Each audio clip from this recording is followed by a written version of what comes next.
So welcome back in today's session where we have to go for the numericals. And before that, एक छोटा सा topic आहे like for power in the linear and rotational motion.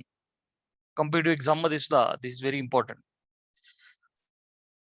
प्रत्येक physical quantity आपण linear आणि rotational मध्ये कशी analogous आहे ते पाहतोय. तर बेटा पॉवरचा फॉर्म्युला आहे nothing but work upon time, right. So आपल्याला माहिती आहे work is force into displacement which is equal to F तसाच ठेवतो मी. एस बाय टी म्हणजे displacement upon time is nothing but velocity. So power is F into V. Power is F into V in the linear motion. ठीक है ना. If it is coming in rotational motion तो बेटा वंस again we can derive power is work upon time. Work is force into displacement upon time. Force as it is s by t ला I will write v. म्हणजे once again we have reached up to this. आता पुढे v is r omega. V is r omega, we know. F into r is nothing but maximum torque, which is tau for the rotational motion. So power is tau omega. Power is tau omega. So these are the two formulae for power. Power is scalar quantity, beta. Power is scalar quantity. चला screenshot घ्या, which may be helpful in solving the numericals further. ठीक है. चलो.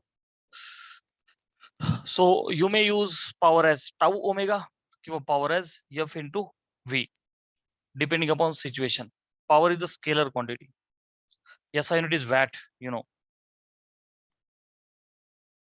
Sure. Let's go for the numerical.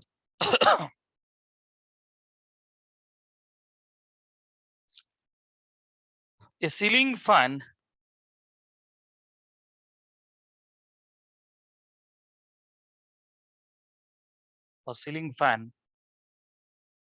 question number 1 I will say. Ceiling fan having MI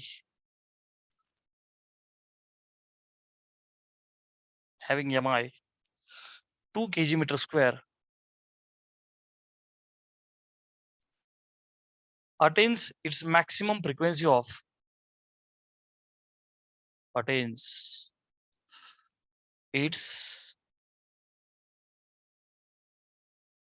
maximum frequency of 60 rpm in 2 pi seconds.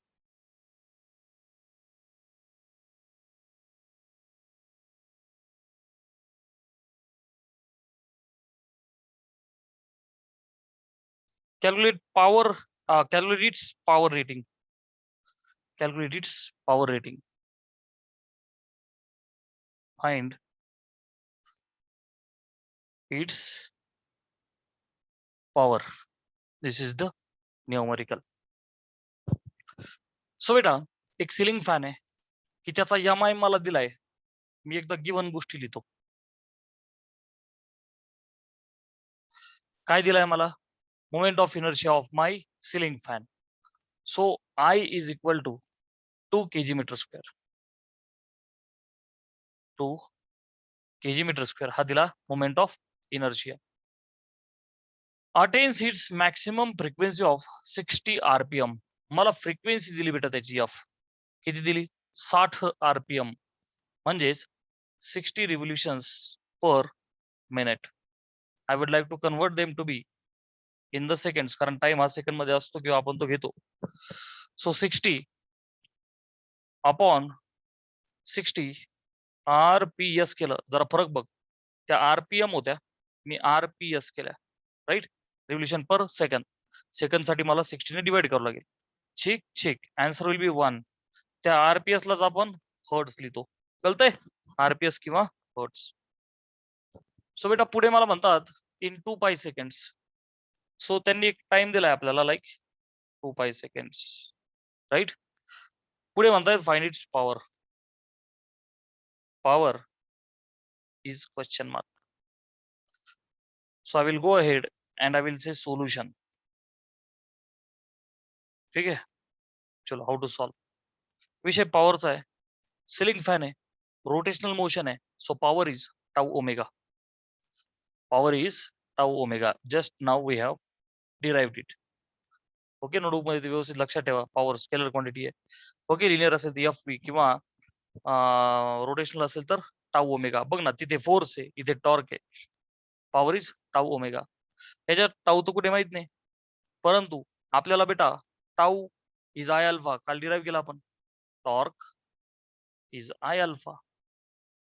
Torque is I alpha. So formula झाला I alpha omega. Right. आता बेटा विषय असा आहे, इथे मला omega हा 2 पाई F असतो. So I will get this omega. विषय अल्फाचा आहे. How can I get alpha?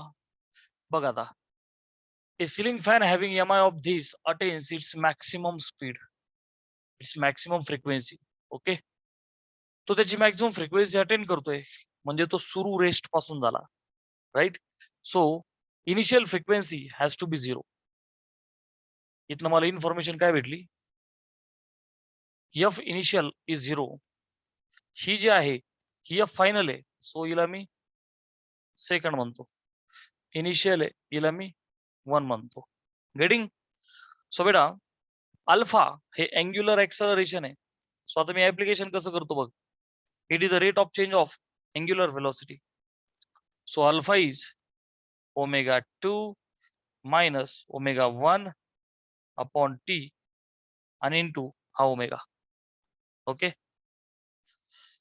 Which is equal to, बर हा जो ओमेगा आहे ना, हा ओमेगा मी इथं काढतो. बर, किंवा याला ओमेगा 2 म्हणतो इथं. झालं. आता F1 0 आहे, therefore this omega 1 will also be 0, कारण ओमेगा इज 2 पाई F1. बर, आता आय ची व्हॅल्यू 2 kg मीटर स्क्वेअर त्यांनी आपल्याला दिलेला आहे. Omega second will be 2 pie F. आता जो एफ आहे तो 1 आहे. हे बघ ना, omega 2 will be 2 pi F2 minus 0. T is 2 pi into once again omega 2 is 2 pi F2. याच्यामध्ये हा जो F2 आहे हा 1 हर्ट्स आहे. F2 हे 1 हर्ट्स आहे. सो व्हॉट विल हॅपन, इथे हा 2 आणि हा 2 विल कॅन्सल आउट. इथे न्यूमरेटरला राहिला 2 पाई. बर, वरचा पाय खालच्या पाय सोबत पण cancel. 2 into F2 is 1 hertz. बर, गुणिले इकडं 2 pi. Once again F2 is 1 hertz. Final answer is बेदुने 4 पाई. सो हे काय काढलं बेटा आपण? Power. So it is in watt. So power will be this much watt, 4 pi watt. Screenshot घ्या.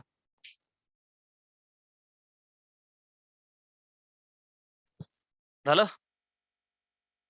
Next numerical.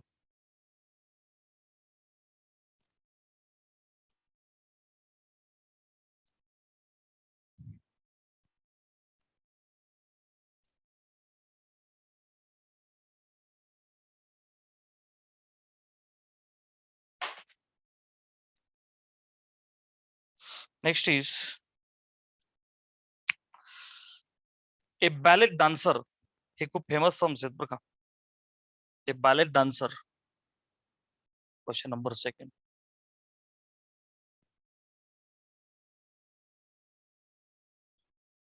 spins about vertical axis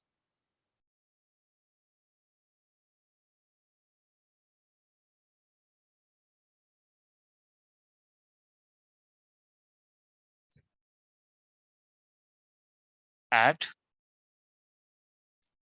90 rpm with arms outstretched. With arms outstretched.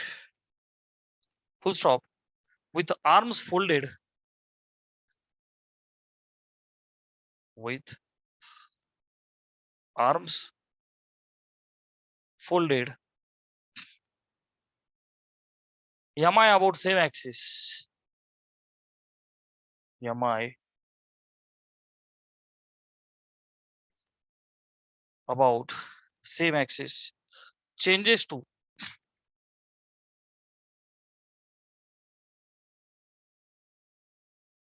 75%. Calculate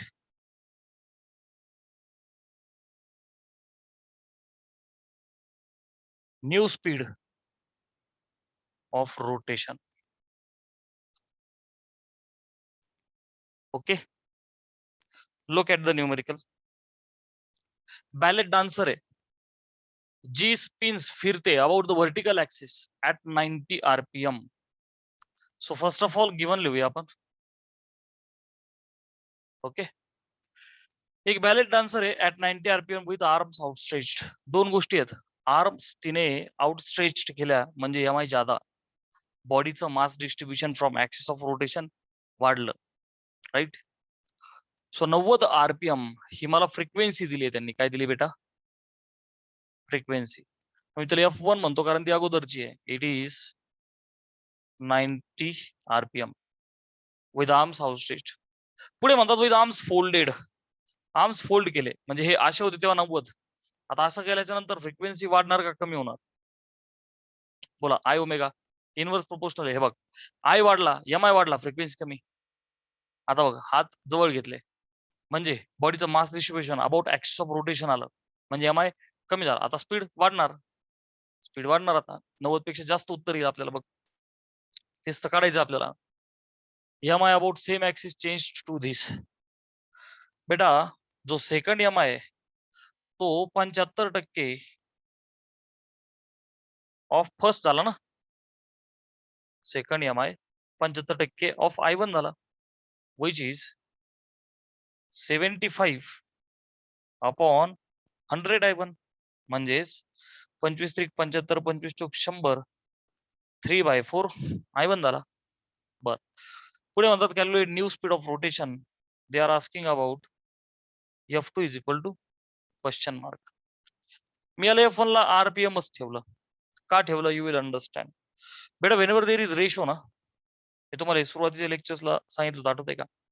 जो रेशोचा विषय येईल ते कन्वर्ट करू नका, काही गरज नाही पडत. फॉर्म्युला असेल ना मग कन्वर्ट करा. तिथं रेशोचा विषय कसा आला? बॅलेट डान्सर म्हणल्या ballet dancer, law of conservation of angular momentum. प्रॅक्टिसने कळतात त्या सगळ्या गोष्टी. सो बेटा सोल्युशन.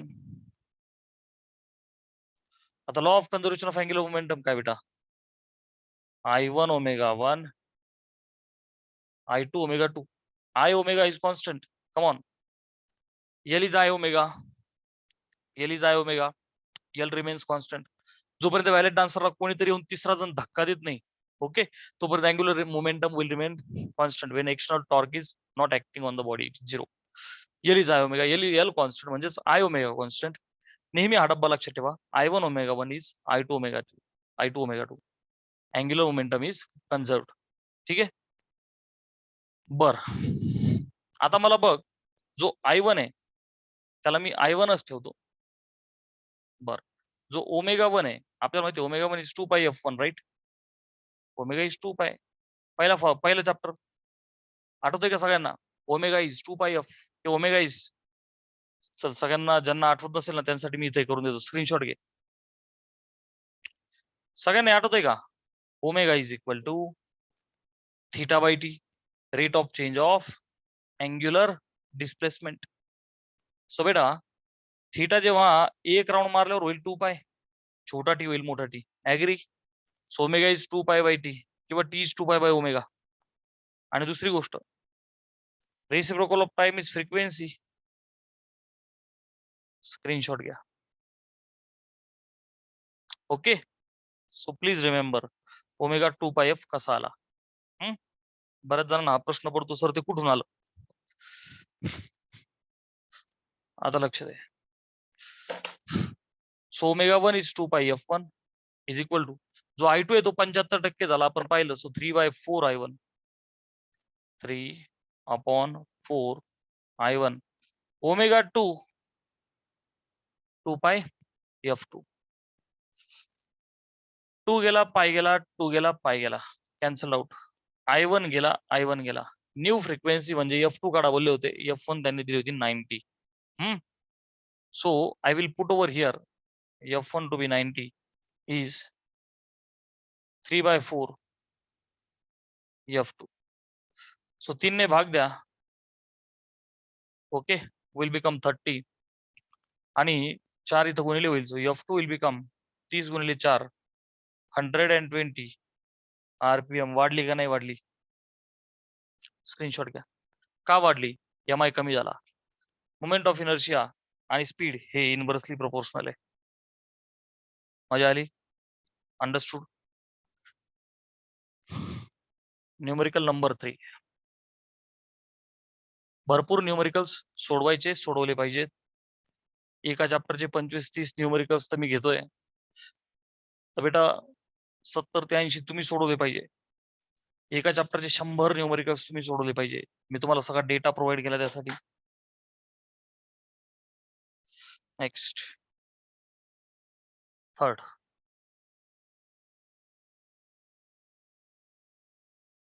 हा एक भारी क्वेश्चन आहे. A flywheel used to prepare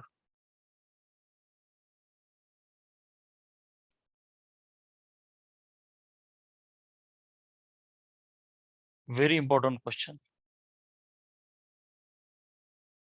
Earthenware pots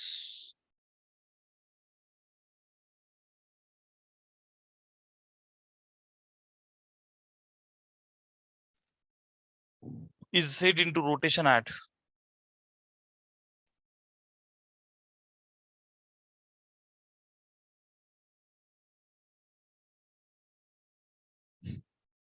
hundred RPM.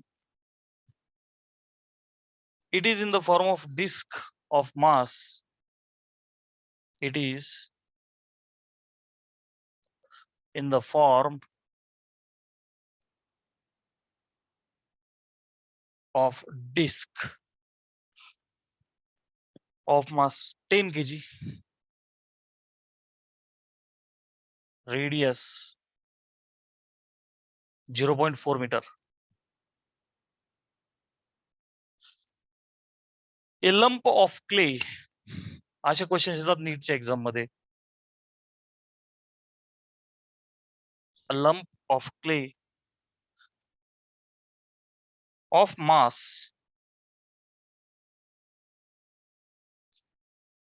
1.6 kg falls on it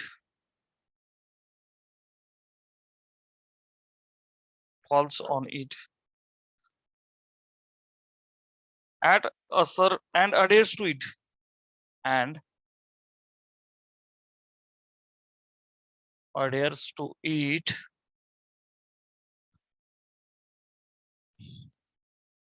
at a certain distance x from at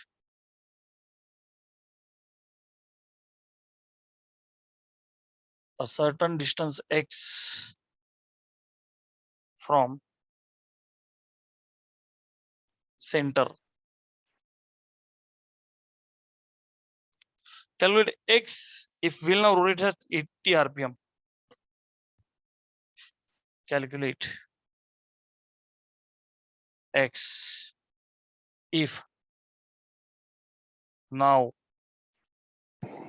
wheel rotates at 80 revolutions per minute. So beta, this is the question we have to solve. याला मी मुद्दाम star mark केला. मोठा question आहे, पण घाबरू नका. Okay. एक fly wheel आहे. फ्लाय व्हील फिजिक्स मध्ये ना, जो कुंभार, आता तुम्ही कधी कुंभार पाहिला असेल, युट्यूब वरती जर टाकलं अर्धनवेअर पॉट्स बनवणारा तो जो कुंभार आहे, तर तिची डिस्क आहे त्याची, त्याला बोलतात flywheel. To prepare earthenware pots is set into rotation. 100 RPM ला ती फिरतय. तिची डिस्क आहे त्याची, 100 RPM ला फिरतय. सो फर्स्ट ऑफ ऑल मी गिवन लिहितो. सो बेटा फ्रिक्वेन्सी इज 100. मी लिहितो F 100 RPM. It is in the form of disc. मला ऑब्जेक्ट काला डिस्क, मी डबल अंडरलाइन केली. मला काला object is disc. It is a mass 10 kg आहे. So I will say mass 10 kg. डिशची रेडियस आहे कॅपिटल आर, कारण आपण कॅपिटल कन्व्हेन्शन लिहितो ना. बर, मास आणि radius. A lump of clay of mass 1.6 kilo. Me diagram काढतो म्हणजे तुम्हाला फील येईल की बेटा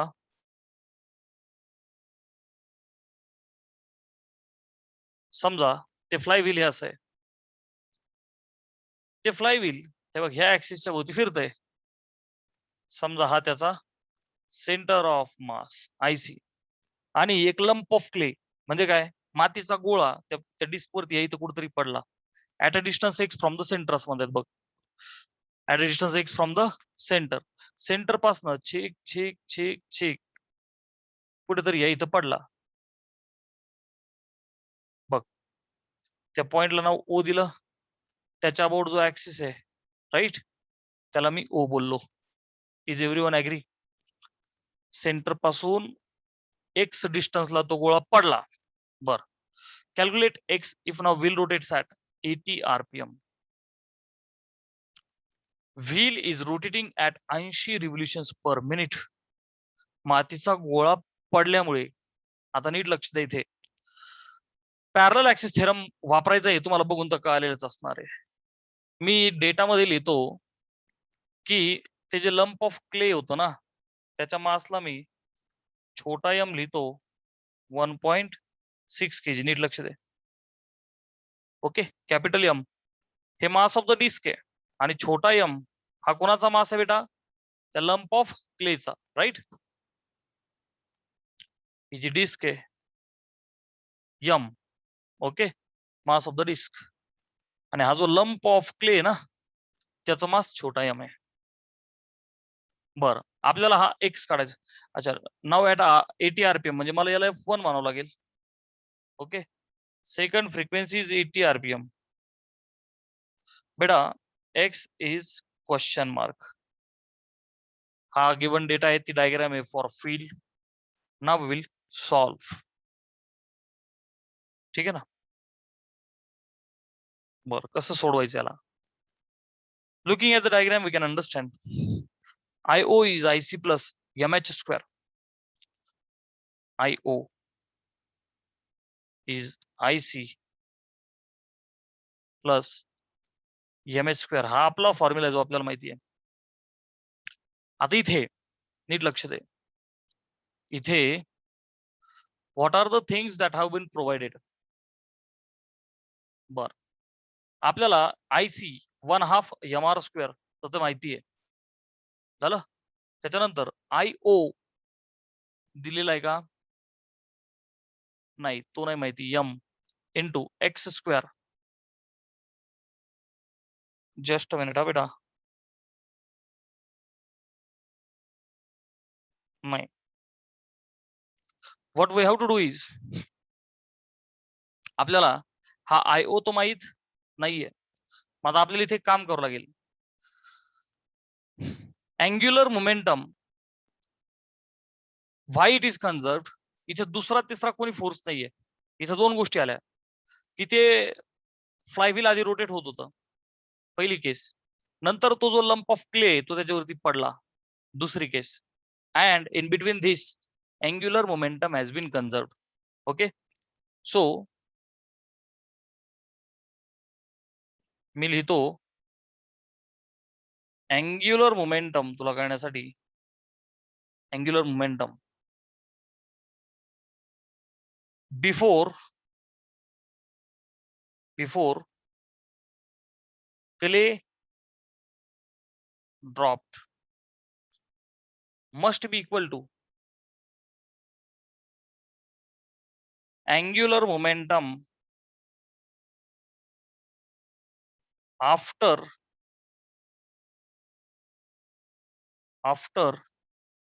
that clay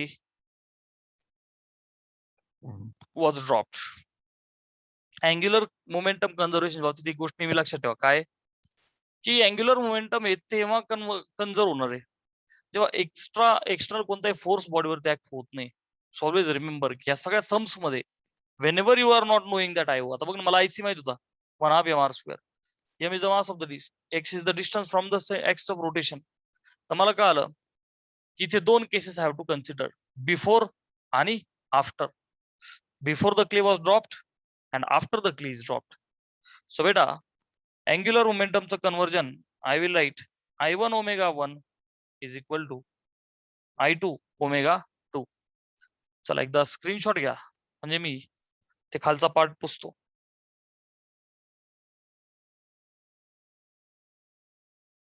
झालं.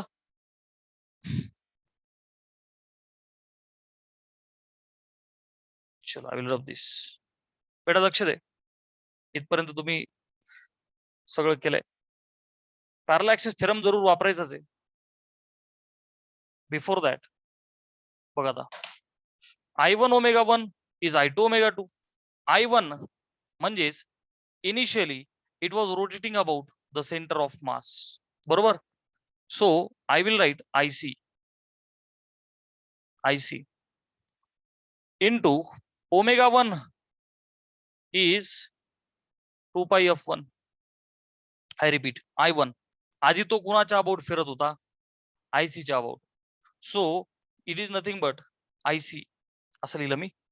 Omega is 2 pi f, so omega 1 is 2 pi f1 is equal to I2 2 म्हणजे now second time it is rotating about this axis, but about this axis this clay has also been there, right? So IO is equal to IC plus MS square. मला त्या second साठी वापरावं लागेल. So मी त्याच्यासाठी वापरतो IC plus plus MX square आणि हा 2 पाय F2. अजिबात टेन्शन घेऊ नको, मी हे सांगतो. हेच तर जादू आहे या समजा. एक I1 म्हणजे अगोदर अगोदर ती डिस्क कुणाच्या अबाउट फिरत होती, axis of rotation passing through centre of मास. म्हणून मी त्याला काय लिहिलं बेटा, IC. ओमेगा 1 इज 2 पाय F1. नो कन्फ्युजन झालं.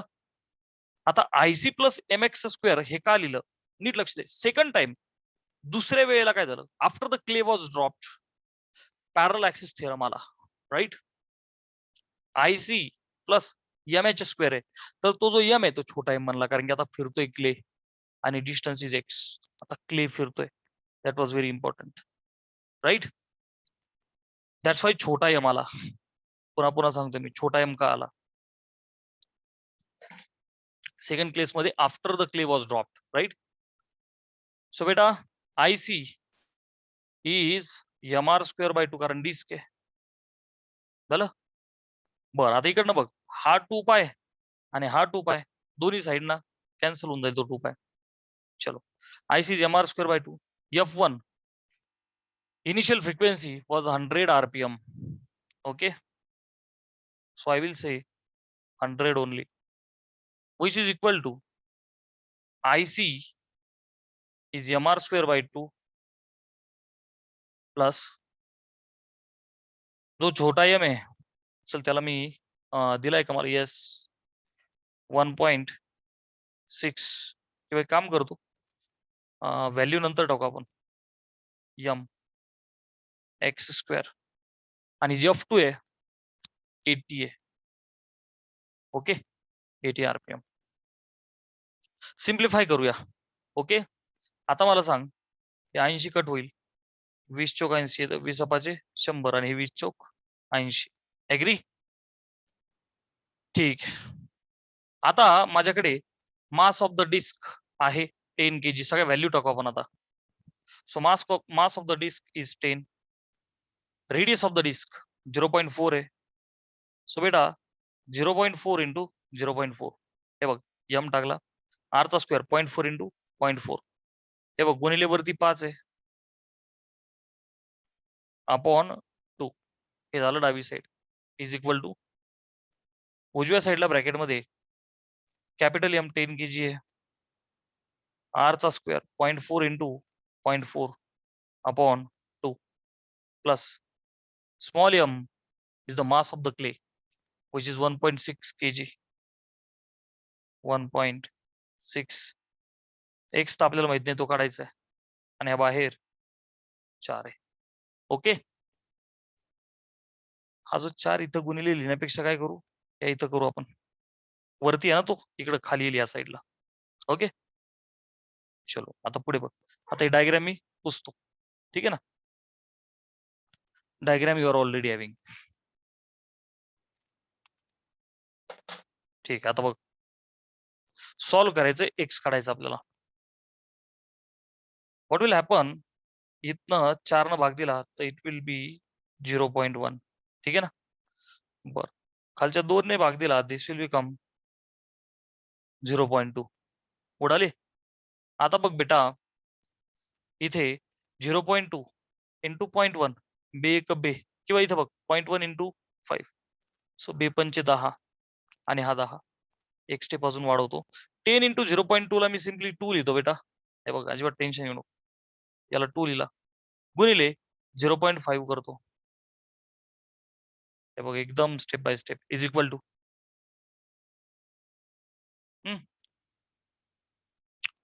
खालचे तो उडाले. 10 इंटू 0.2 2 इंटू 0.5, पुढे इथे काय होईल बेटा, बे 2 4, 0.2.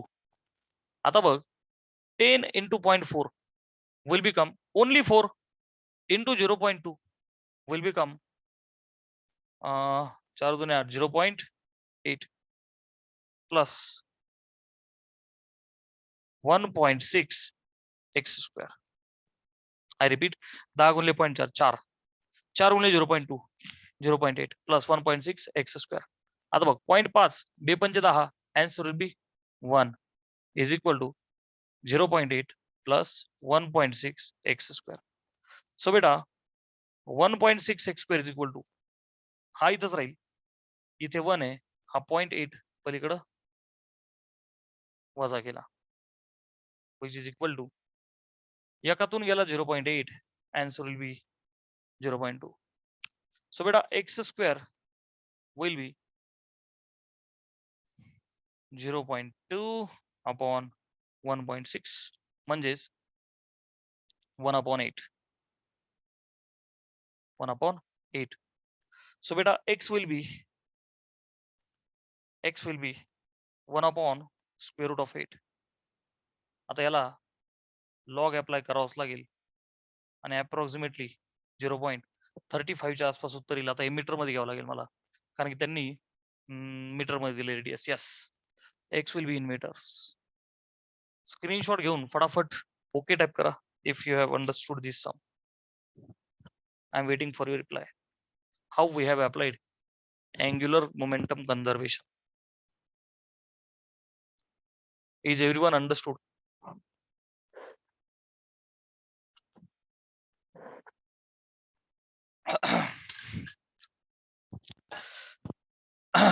Getting? चला पुढे जाऊया.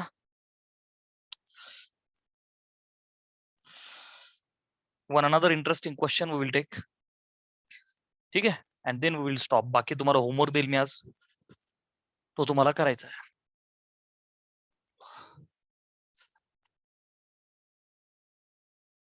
So many questions are there. जितके maximum numericals तुम्ही सोडणार, that maximum perfection you will get.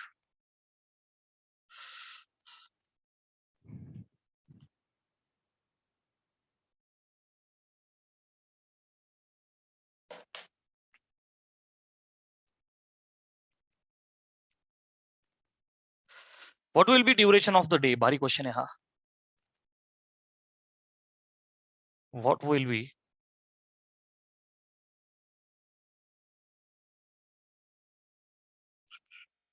duration of day if Earth suddenly shrinks to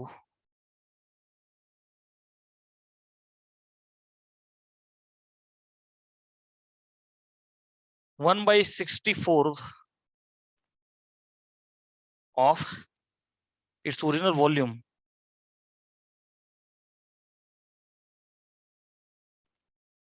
Its original volume. Mass remaining unchanged. Mass remaining unchanged.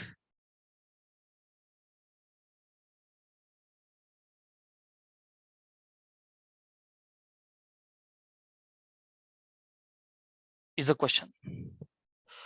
Question mark. Question काय सांगतो जरा पहा. What will be duration of the day. दिवसाचं duration किती असेल if earth suddenly shrinks to 1/64 of its original volume. मी एकदा given लिहितो. ठीक आहे. Given duration of the day किती म्हणजेच सेकंड किती. सध्या मी असं म्हणू का T1 24 तासांचा दिवस आहे. गेटिंग नाही का. अर्थ श्रिंक झाली, छोटीशी झाली. किती 1/64 ऑफ इट्स ओरिजिनल व्हॉल्यूम. म्हणजेच second volume of the earth is 1/64 times of the first volume. Mass remaining unchanged. हे जे मास आहे पृथ्वीचं दॅट मास इज कॉन्स्टंट असं आपल्याला म्हणतायत. सो बेटा solution T2 is equal to question mark. Right. Second time किती is something they are asking. आता how can it be solve बेटा. वन्स अगेन ही जी अर्थ आहे ही अर्थ श्रिंक होतीये but there is no external force. Always remember हे संपूर्ण फिजिक्स मध्ये there is no confusion. Always remember की असं सम्स मध्ये angular momentum conservation will be applied. Okay.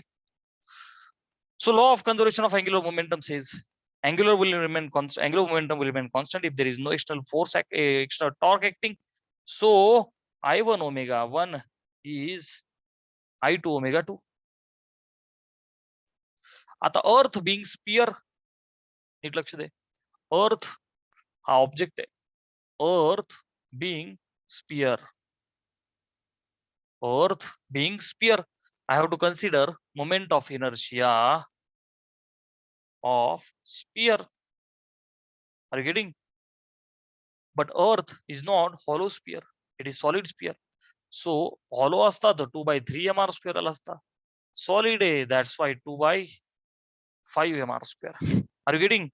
So moment of inertia I1 will be 2/5. Mass constant is so m I have to write 2/5 m r square. मला r ला r1 घ्यावं लागेल कारण की volume तिचा कमी होतोय तर रेडियस पण कमीच होणार आहे. बर इंटू आता ओमेगाला मला काय करावं लागेल. मला माहिती आहे टी इज 2π ओमेगा. हे पुन्हा पुन्हा मी सगळ्यांसाठी देतोय. Omega is θ/t. एका राऊंड मध्ये थीटा इज 2π. छोटा टी विल बिकम मोठा T time period. So omega is 2π/t. Are you getting? Omega is 2π/t. 2π तो कॉन्स्टंट आहे बेटा. टी ला I have to write T1 which is equal to I2.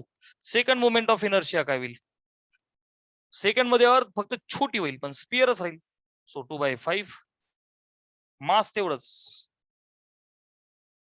m r square r2 radius फक्त काय होईल change होईल कमी होईल गुणिले ओमेगाला I have to write 2π/t suffix 2 लिहिला का तर केस सेकंड आहे. इकडचा 2/5 इकडचा 2/5 कॅन्सल आउट. इकडचा 2π इकडचा 2π कॅन्सल आउट. मास कॉन्स्टंट आहे cancel out. Can I write what will be second duration म्हणतायत ना भागिलेचा T2 इथं वरती घेतो and can I say T2/T1. मग ना भागिले T2 इकडे आला T2/T1 is equal to R2 square by R1 square म्हणजेच R2/R1 ब्रॅकेटचा स्क्वेअर. हे बघ भागिलेचा T2 गुणिले झाला T2/T1. उजवीकडे R2 स्क्वेअर आहे गुणिलेचा R1 स्क्वेअर खाली जाईल.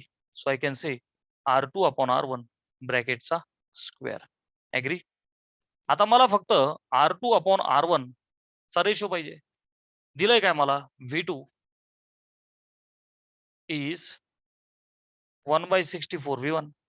What is volume of the sphere? 4/3 pi r cube.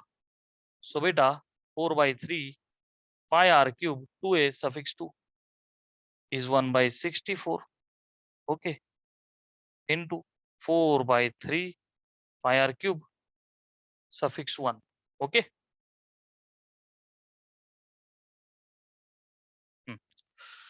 Beta 4/3 cancel out. Pi cancel out.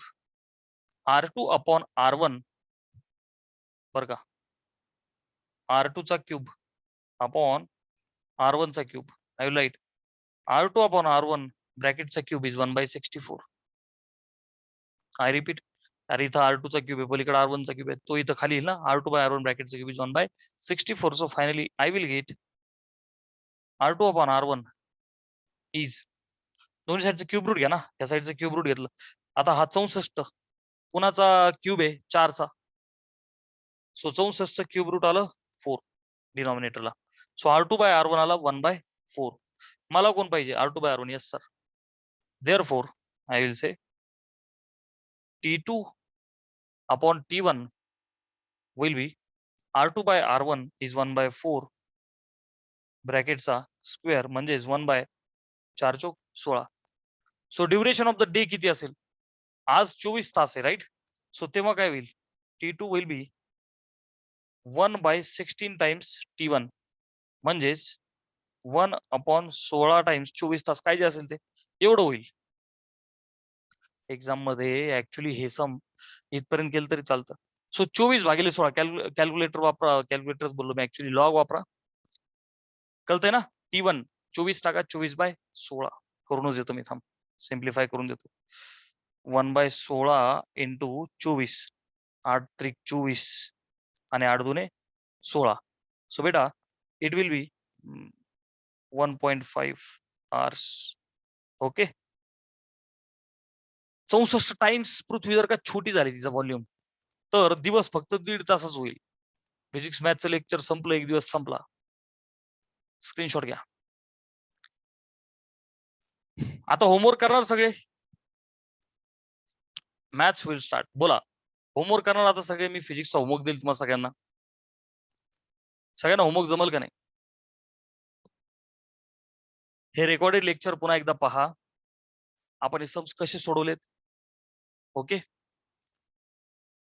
चला आता मॅथ्सचा आपल्याला ट्रान्सफॉर्मेशन शिकलो होतो आपण, इनव्हर्स काढायचं शिकलोय.